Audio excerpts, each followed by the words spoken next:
and welcome back to another edition of the 5-Star Podcast of Wrestling. I am your host, Sean Meyers, joined as always by co-host Sean Saputo, taking time out of his busy schedule to talk some WWE this afternoon. And Sean, it was a week that I think was sort of interesting because we got, for the most part, the conclusion of the men's qualifying Money in the Bank matches. There's still one spot to be determined, really one and a half if you want to talk about what happened on SmackDown. But there's still a long way to go in the women's side, and I think that's going to present some interesting scenarios. But let's rewind to Monday with Raw. I think that they probably made a mistake right off the bat as far as the people that they got in. The first qualifying match was not the field that I think most people were hoping for, certainly not the trio that I wanted. It was Bobby Roode, Baron Corbin, and No Way Jose. Before this match even started, I made the note that it was sort of, Roode's okay. He hasn't really caught fire yet on the main roster. He's still trying to find his footing on Monday Night Raw. Baron Corbin's kind of the same spot. He had a nice little push on SmackDown for a while when he came up, but that sort of tailed off, and he hasn't done a whole lot on Raw. And then No Way Jose, I don't think many people expect that he's going to be a long-term player in the WWE and a guy that really hasn't proven anything to this point. So just the trio, knowing that one of those three was going on, I was a little surprised because I didn't think any of those three would be ideal candidates to put in that Money in the Bank ladder match. Well, I mean, I just look at it from the fact of Bobby Roode is already is over with the fans. Had such a great run in NXT that they want to continue that and see how far he can go as a mid to upper mid card profile guy. And Baron Corbin, they constantly talk about Baron Corbin having the presence and the ability to have a push, but every time they kind of start using that push with Baron Corbin, they end up eventually kind of going away with it. And No Way Jose, I think he was just more of a throw-in just because they needed to finally have something for him to do to showcase his wrestling ability on Monday Night Raw. He hasn't really had the chance to do so. So, I mean, I'll give it to him. I actually watched both of them last night and caught back up. I didn't have a problem with the match in general. I thought the three of them put on a fairly decent match. I'm not surprised Bobby Roode winning. You would expect that in that situation. Baron Corbin is the only other option. Could have came out with the victory there. No Way Jose wasn't going to win. He was more so just there to take the pin. And it wasn't a great match, but I think it was to where it got Bobby Roode a little more momentum. And if they want Bobby Roode to have the same success he had in NXT, I think putting him in this ladder match can benefit him down the stretch. Well, that's one thing I was going to transition to is this going to be maybe a turning point for Bobby Roode, or is he still going to be kind of in the same spot where, yeah, he's a popular guy, he has the entrance that everyone loves, but he just doesn't really get over the hump as a face? To me, he's a guy that I think ultimately his finest work will be when he does turn heel, if that happens. And it's something that I'm waiting to see happen because he was so good at it. He was so natural as a heel in NXT. I thought that's how he excelled. It just doesn't seem like he's as good on the main roster as in NXT. And I know a lot of fans now say, well, WWE main roster ruins guys that are great in NXT. I don't know that they're ruining Bobby Roode. I just think they're maybe misusing him a little bit in terms of casting him as a face. I don't know if this opportunity maybe will finally get the momentum that he needs on the face side. I certainly don't think he's going to be a real contender, however, to win this Money in the Bank ladder match. I don't think he's going to win the Money in the Bank ladder match, but I see where a lot of people come from in terms of what they think about people who were so good down in NXT, and eventually when they hit the main roster, it's just not them not being allowed to, fulfill what they were able to do in NXT. And I mean, you go back and look at it over the time frame. You had Neville, who was an NXT champion, and he was fantastic down in NXT. And he comes up to the main roster, and he's running with the cruiserweight division. division. And you have Sami Zayn, who had a great showing down in NXT, and he hasn't really gotten, the time and spots where he should be getting time and spots. Baron Corbin, the same thing. Bobby Roode, Shinsuke Nakamura. I mean, the list goes on from what has happened with NXT, and really the only ones that have come from NXT that you can say have had a serious run, if looking at NXT and the way it's transformed over the last couple of years, not including from the Shield when they were in the old NXT. Really, it's just been Kevin Owens and Samoa Joe who have gotten the big time opportunities out of NXT, and then the women's division as well out of NXT that get the prime notice coming up in rosters. So I can see where a lot of people have issues with the way that NXT guys are perceived once they hit the main roster. So the Bobby Roode winning sort of transitions into the other qualifying match, the final of the 4 from Monday Night Raw. And it was supposed to be Elias, Bobby Lashley, Jinder Mahal. Jinder was taken out by Roman Reigns as those two begin their storyline, and it looks like it's going to lead to a match probably at Money in the Bank. So with Jinder out, there's a spot that needed to be filled. And this is always interesting. Now, we should note that Raw came via tape delay from London, so a lot of people already knew what was going to happen. I avoided at all costs seeing what was going to happen. I don't like reading the spoilers. I'd rather just watch it live. But former co-host Justin Lowry didn't even watch Monday Night Raw. He said, yeah, I read it. Didn't hear anything that great. The things that were supposed to be pretty good I tuned in for. The other stuff he was watching basketball and hockey instead. And that's one of the problems of having a tape show. However, there was a mystery surrounding who would fill that final spot. Turned out being Kevin Owens, which is a unique decision because Owens had wrestled earlier in the night. But ultimately, Kevin Owens ends up winning this match as he got the pinfall against Elias thanks to Sami Zayn interfering on his behalf, taking out Bobby Lashley. So Kevin Owens qualifies for the Money in the Bank, and it looks like Lashley now moves on to a feud with Sami Zayn.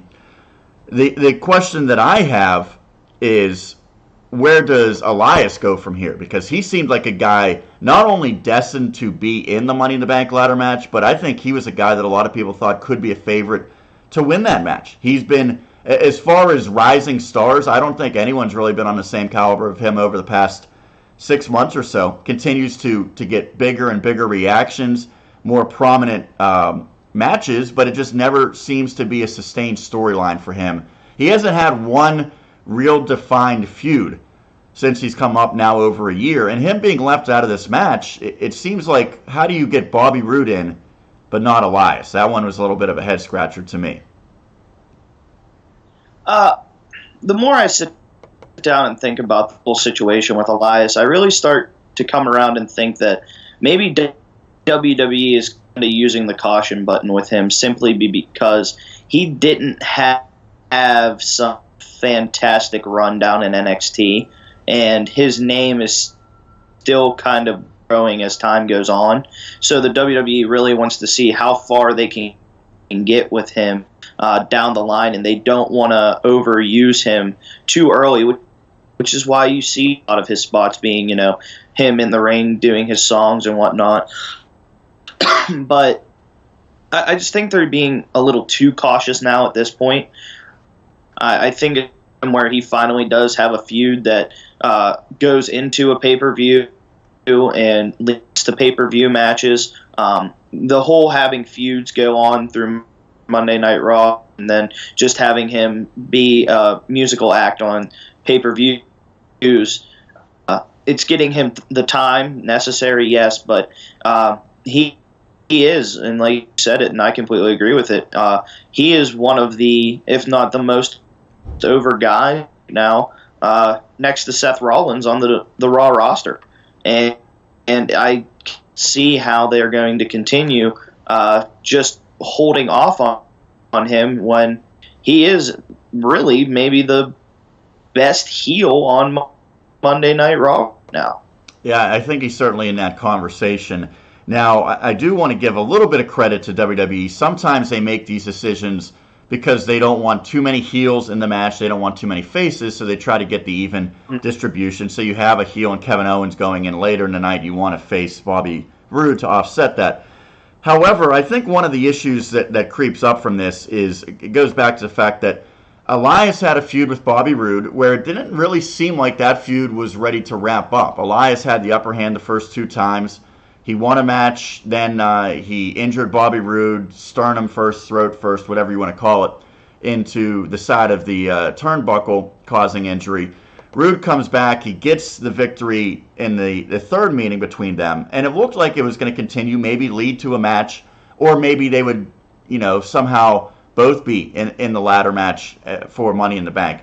But with Bobby Roode getting in, Elias not getting in, you have to wonder, does Elias have anything to do now over the next several weeks up into Money in the Bank? Because at this point, you're looking for a scenario for him. I don't know that there's a clear one in place. We look at different options that he could go against. Does anyone jump out at you as far as someone that he could face at this point? Because with Roode being in there, it seems as though that storyline has come to an end. And to me, what that really says is that Bobby Roode ultimately got the better of the feud, because he's the one that's now going to be challenging for a chance at the title, and Elias potentially could be on the sidelines. It just seems like they went about that the wrong way, in my opinion. I think a good point that could be used for him right now is if they're planning on just sticking with what's going to happen with having the guys that have qualified in the match, I would be inclined to think, why not put him in that Intercontinental title open challenge that Seth Rollins has been rolling with, and maybe start a feud with him and Seth Rollins over the Intercontinental title. And not saying put the strap on him just now, but maybe you could have that work into a piece where, like, if they continue with what I before, with when Dean Ambrose returns, if he is close to returning, have down the line Elias get the help from Dean Ambrose, costing Seth Rollins, and him having a slight run with the IC title, just to see how the fans perceive it. I think that could work. I don't get the feeling that they're going that direction. I think they're going to really sort of play up this open challenge week after week with Rollins, as opposed to getting Seth into a steady storyline at this point. But we'll see. I do want to touch on the fact that it was another great match for the IC title and the open challenge. It was answered by Kevin Owens beforehand. I think if you do that regularly, it sort of takes away the suspense and surprise factor. But in this case, it worked. So Owens and Rollins had a great match. I thought it was one of the best matches probably of the week in WWE. Ultimately, Seth Rollins retained the title, but the way that he's going right now, it seems like there's at least a dozen or so intriguing matches they could have. And I mentioned to you before Apollo Crews, maybe a guy like Tyler Breeze. You could sort of channel their previous in-ring success and wipe away the fact that they've been doing nothing on the main roster and say, here is a clean slate, go out and just have a great 10 to 15 minute match with Seth Rollins. I think that's the beauty of this open challenge that they could have for weeks and weeks at a time. Yeah, and they kind of started that route by having Mojo Rawley answer the challenge a couple weeks ago. But if they're going to make it the way it is right now with high-profile guys like Kevin Owens answering it week in and week out, I think it's just going to take – I mean, you're going to get great matches, but it's going to take away from what the open challenge was really meant to do, which is what John Cena did in terms of giving fresh, newer talent the ability to come out and have an opportunity.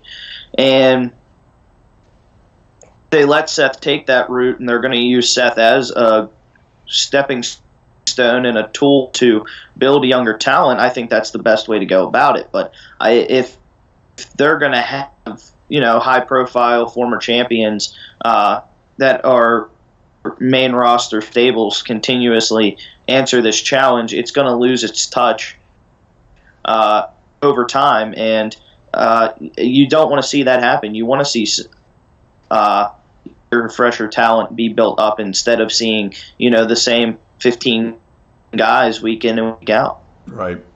Now, another match that was qualifying for Money in the Bank on Raw was on the women's side with Alexa Bliss, Mickie James, and Bayley, and ultimately this one went in favor of Alexa Bliss. I love Alexa Bliss. I thought that she was a good champion, even though at times they kind of did not have a great storyline for her. She didn't have title defenses for long periods of time, but there's no doubting her ability. I think she's by far the best woman on the mic in the entire company. She's solid, at least in the ring, if not above average. Her winning this match, however, just doesn't make sense to me. She does not need something like this. She had been a long-reigning champion. She's been I believe, 4-time total champion between Raw and SmackDown. She's one of the very few women that does not need this contract to really get over and to elevate herself to championship caliber. So to me, it's sort of a wasted opportunity. You could have used it on someone more deserving, more needing, I should say, not more deserving, but certainly more needing of this opportunity. Nonetheless, Alexa getting in there adds some star power to the match.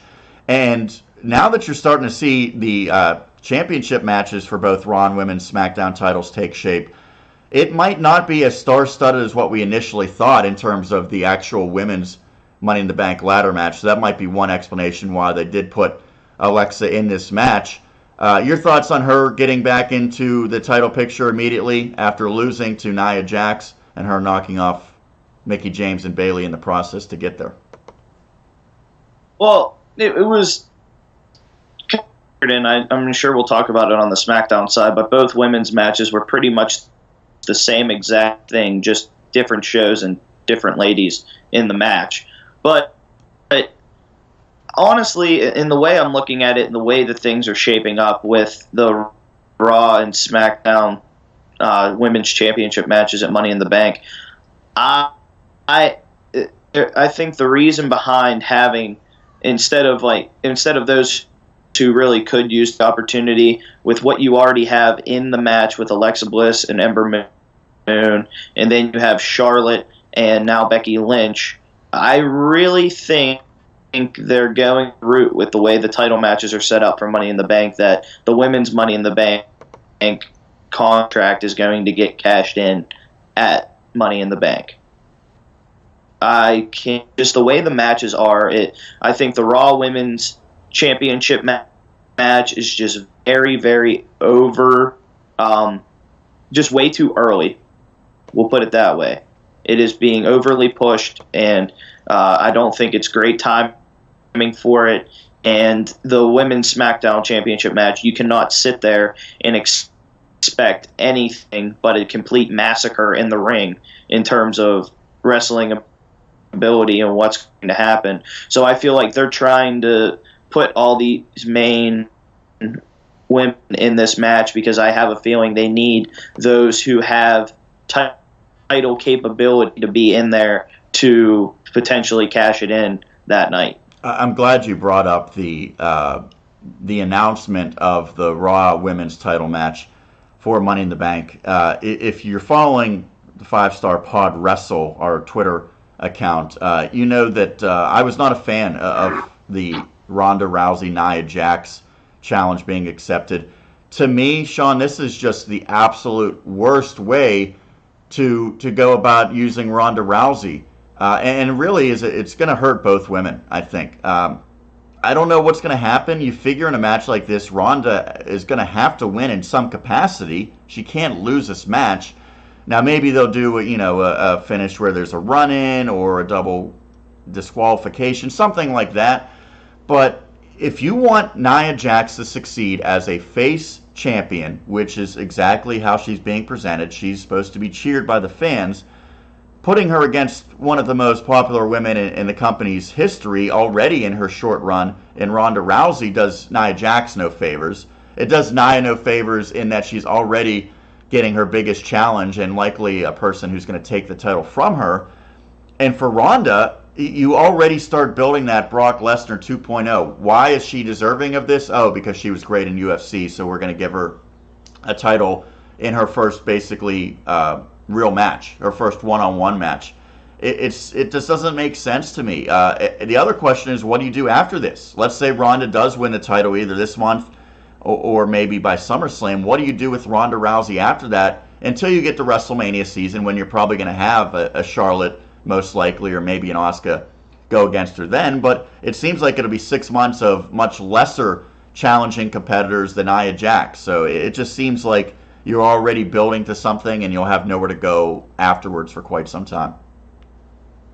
I can't even see this title changing, though. That's the thing. With what's going on, I cannot see either A, walking out with the title, or Nia is going to walk out with the title and it's just simply going to be like a double count out or something like that. Or this match, I think, is so premature in terms of rushing Ronda Rousey, and I think they're doing way too much and feeding off her, success and her appeal to the fans, that they are overdoing it and rushing it way too fast now.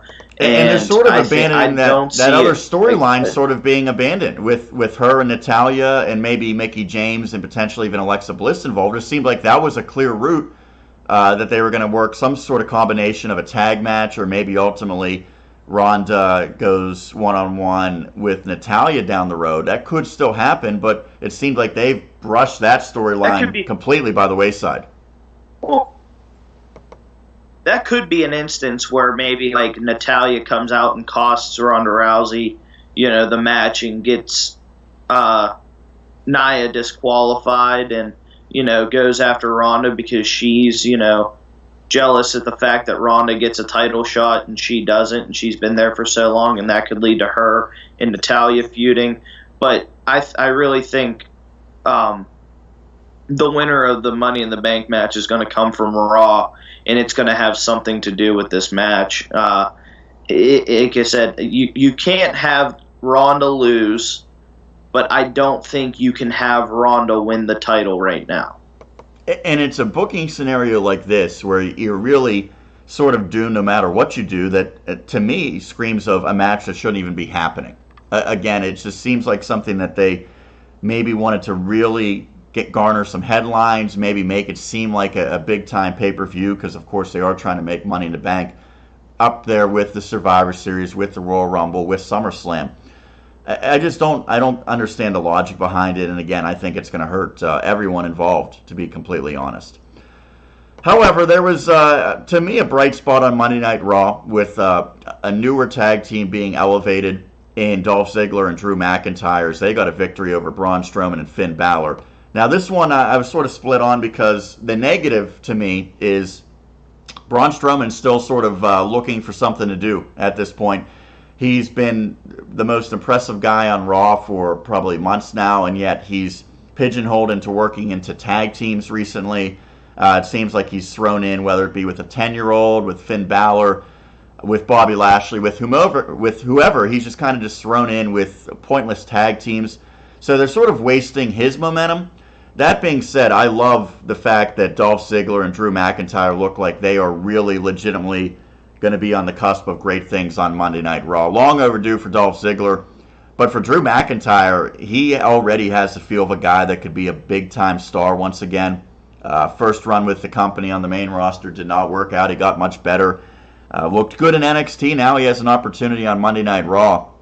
And with him and Ziggler getting the pinfall victory over Finn Balor, and to a lesser extent Braun Strowman, it certainly bodes well for this tag team. I think there's a lot of excitement behind Ziggler and McIntyre, and it's maybe not the most traditional grouping. Dolph Ziggler really wasn't doing much of anything over on SmackDown, but this is a guy that benefits from the Superstar shakeup, coming to Raw, getting new life, getting a new storyline altogether with Drew McIntyre, and now it seems like this team really can make some noise over on Raw.